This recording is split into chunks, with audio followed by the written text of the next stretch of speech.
Man, walking around practice today, just looking at all the different things you do, everybody talks about smiling, energetic. Where does that personality come from? Yeah, I would probably just say my family, man. I think we were really raised on just being cheerful, being joyful. We were all athletes too, so it was time to play and it's time to be serious. But I think just most of it, just having fun with what I get to do. You know what I'm saying? Having fun with my brothers. This team, it's amazing. I love them, man. I don't have no brothers, so like every day I step out here, I get to be a little brother and actually terrorize these guys and annoy them. Oh, that's awesome. Where do you rank as an athlete in the family? Oh, I'm number one. You number one? I'm number one. They know. I'm number one. I like that. How do you flip the switch? You go on the field, your intensity, we can see it. How do you flip that switch? Yeah, for me, man, it's just the love I have for my craft. All the hard work that I put in the off season, the grind, the blood, sweat, and tears, man. It's when you get on that field. It's not when you see everything come to fruition, man. So for me, it's like as soon as I step on that field, man, it's like a switch that just go, man, it's time to go dominate. It's time to go be relentless and wreak havoc. All right, let's get back to those other athletes in the family. All right, you got 5 older sisters. How did they mold you into the person you are today? Yeah, so my sisters were rough. Like, you hear sisters, you think of fairy tales and dolls and stuff like, no, I got so many bruises on my body, everything. Like no tea time or anything? No. We were outside playing one-on-one basketball, getting pushed on the curve, man. But I took little things from each one of their game and what they're about. And I would say the most athletic one was probably China, Shanice, and India. They were kind of like the most athletic ones, but they all had really good determination, and I love their mentality. I would say China, she played outside hitter in volleyball, and that's when I was like, okay, I like your tenacity. But Shanice was like a great leader and a great captain. In India, she just had a smooth sense and calmness to her game. I love that because you can see in your game all of those things come to life. And then as I was researching, I heard they had you start football to kind of get you away. Yeah. Is that true? Very much true. Very much true. My mom, and I tell people all the time I sucked when I first started playing. I was out there in the grass. My coach was like, Will, what you doing? I'm out there just picking flowers, man, rolling around in the grass. So it's been a long process. And when you started, what position did you play and what position did you want to play? I didn't even want to play a position. But they had started me playing fullback. So I was just like 32 dive, lead and block, stuff like that. Okay, and do your sisters ever criticize your game now? Like right after the game, you get feedback? So we got a text message, family group chat, and it has gotten better. In college, I think that's the worst stage in college. It was the worst. And they used to be like, man, you look slow. Like, I don't know what you ate. I don't know what you did this week, but you didn't look as fast as you normally do, or you was getting slung around out there. Like, dang. But it's gotten better now, so I think I'm upping my game a You're like, bit. I must be a good player now. And then when it comes to all of these different things, you can kind of see your preparation. Yeah. I read that there was a high school story where a coach called you soft, and that kind of led to who you are today. You want to just go into that? Yeah, and honestly, like out of my whole career of just being an athlete, I think that moment molded me into the man I am today and molded me into the athlete I am today. And I didn't know anything about him. He was a new coach. He came from South Georgia. You know anything about South Georgia football? It's way different than the brand of football we played up where I'm from.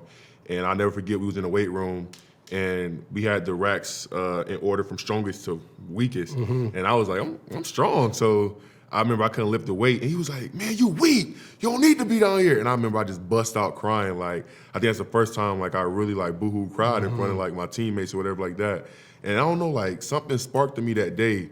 And it just changed my whole trajectory of football and my mentality and my mindset.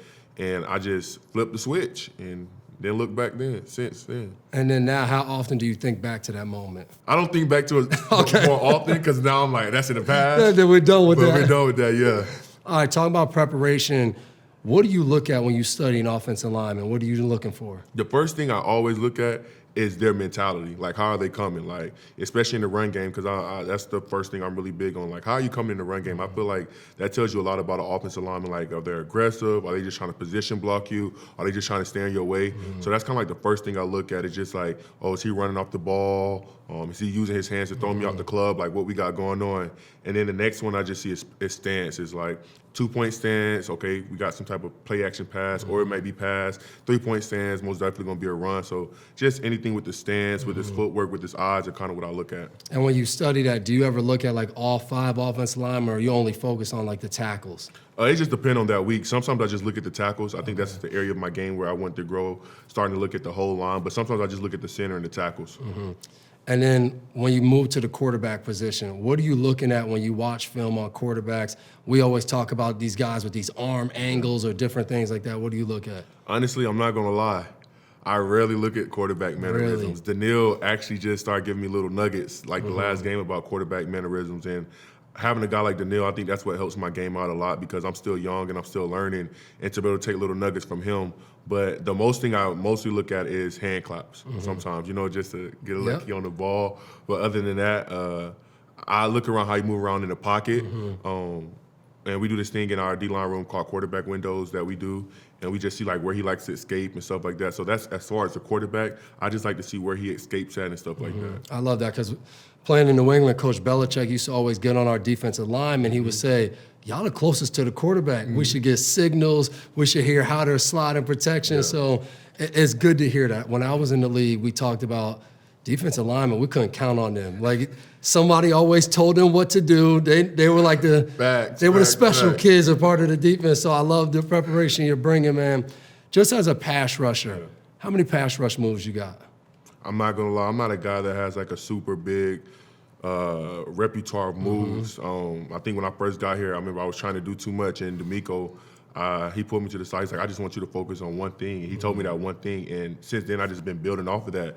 And it's really just been my speed to power. And I think now it has allowed me to open up my speed moves because now tackles are expecting me to go power, so they don't really know that, oh, I can hit you with speed. So really like my bull slip, my 2-to-1 long arm stab club, like those are kind of like the moves I like. And I throw in a jab swipe for a change up here and there. But it's been great. And I think having Danielle on the other side of me too brings that juice. It's like they have to give account to like, Will gonna do this, Danielle gonna do this, but when they switch sides, we wasn't really accounting for both of them. So I think having two different type of pass rushers brings a really great defense. And then when you are watching film on like other guys, do you ever, or who are some of the favorite guys that you look at and say, oh, I like that, I might try that, or whatever that is? Myles Garrett for sure. Okay. That's big yeah, bro. He's the one. That's big bro. Micah, Nick Benito, Jonathan Grenard. Those are like kind of the guys I really watch. Oh, but I would say before those guys though, because we have the same defense as San Fran, I used to watch a lot of Nick Bosa. Okay. So Nick Bosa was a guy that I looked at a lot, just as far as how, because he does a lot of speed to power and jab swipes as well too. So he was kind of a guy that I watched when I first got to the league. And you mentioned Danielle Hunter. Yeah. How big of a role has he played just in your development as a player? A big role, a major role. Like, super blessed to have him as a big bro, super blessed to play alongside him. He's taught me so much, man. And I say, like, we talk about football and as a person, man, he's an awesome person as well. Like, he always sees me, I'm always jittery and stuff like that. He's always calm. And he really cool. He's helped me so much in my game just to be cool. Like, now I used to be stressing about sacks or tackles. And he's been able to help me be like, bro, it's going to come. Like, you work your butt off, you prepare the right way, you do everything the right way, man. It's going to come. And when it comes, it's going to open up. And that's one thing that I can take from him that he's helped me out with a lot. Man, that's awesome. And you talked about it. You guys switch sides sometimes. Yeah. Do you prefer the left or the right or anything like that?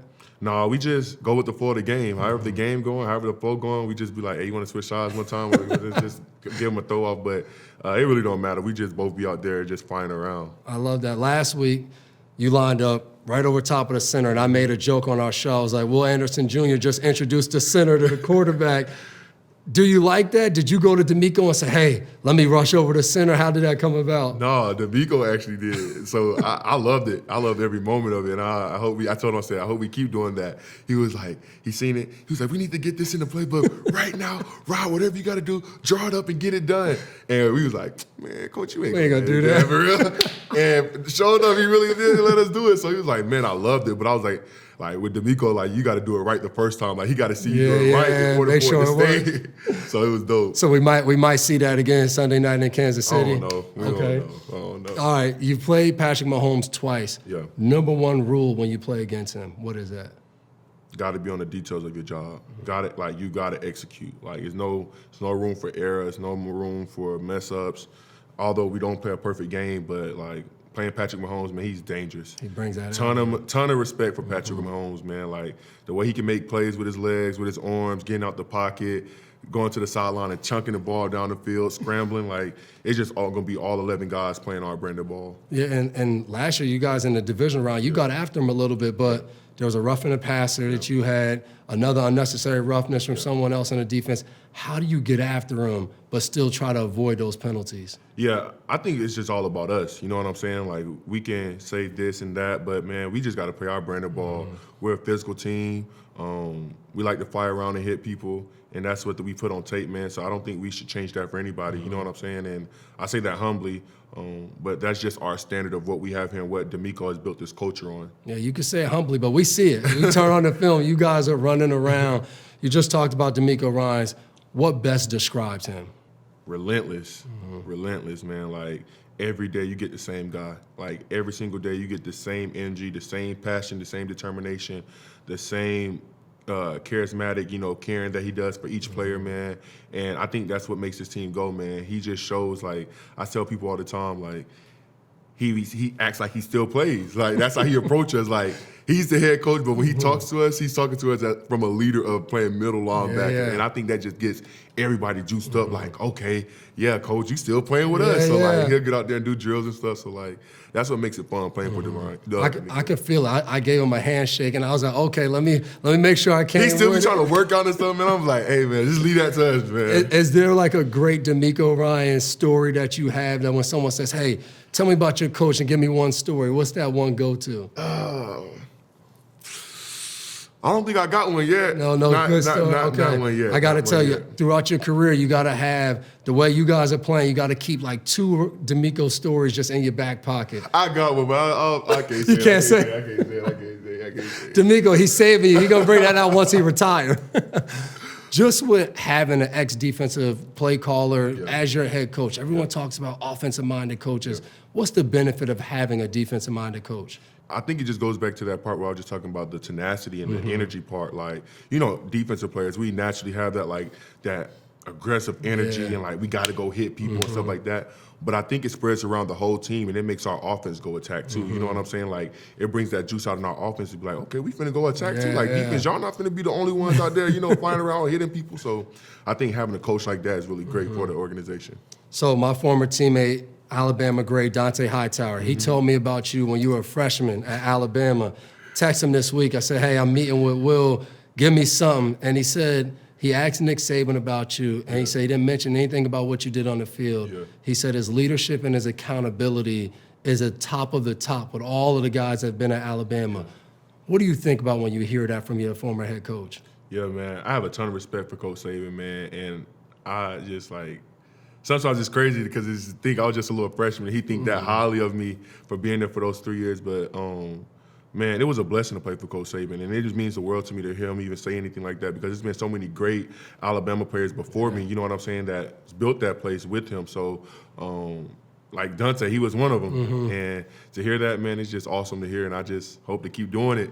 I love that, man. You were a rookie captain on your team. How have you grown from a leader from that rookie year to the guy you are now? Oh, I've grown a lot. I would just say more just being able to connect with my teammates more. I feel like as a rookie, I was still trying to solidify myself. And although I was a captain, they chose me to be a captain here. I was still like, I still got to prove it. Like, you know what I'm saying? So, like, but now it has allowed me to be more free and to connect with the guys more and to be able to understand guys and why they're playing and to be able to be there for guys and talk to them because, at first it's like I got my own stuff going on. I got to figure out my playbook, but I'm like, I know the playbook now. I can help some of the younger guys out and even some of the older guys, you know what I'm saying? Because we all go through it. We all have something going on outside of ball, outside of these walls or everything like that. So it has allowed me to really like step into a role to be more open with my team and be, there for them more in the leadership standpoint that I can be in. Yeah, I love that. I watched the defense today warming up, just the attention to detail. How would you explain your defense if I said, tell me about them in one sentence? Yeah, swarm. That's it. Like, that's all I know is swarm. I think D'Amico has, like, literally beat that into our heads. Like, that's the only thing I know is swarm. It's like, that's all we know. When everything else fails, all we're going to do is swarm. And I think that's what makes us great because everybody's bought into that mentality. For this team to be back into the playoffs, what do you guys have to do? Last year, Coach asked everybody, the guys that either been to a Super Bowl or been deep in the playoffs, like, what was one thing, that got y'all there? And I remember Derek Barnett, he was with the Eagles. Yeah, I know. I was there for that one. Yeah. Lost, yeah. But he was just telling us, like, man, it's all mental.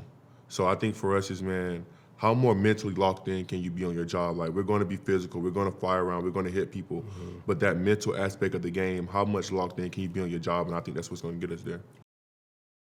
Hi, I'm Mike Tirico, and thanks for watching. Make sure to hit subscribe for the latest news and highlights from NBC Sports.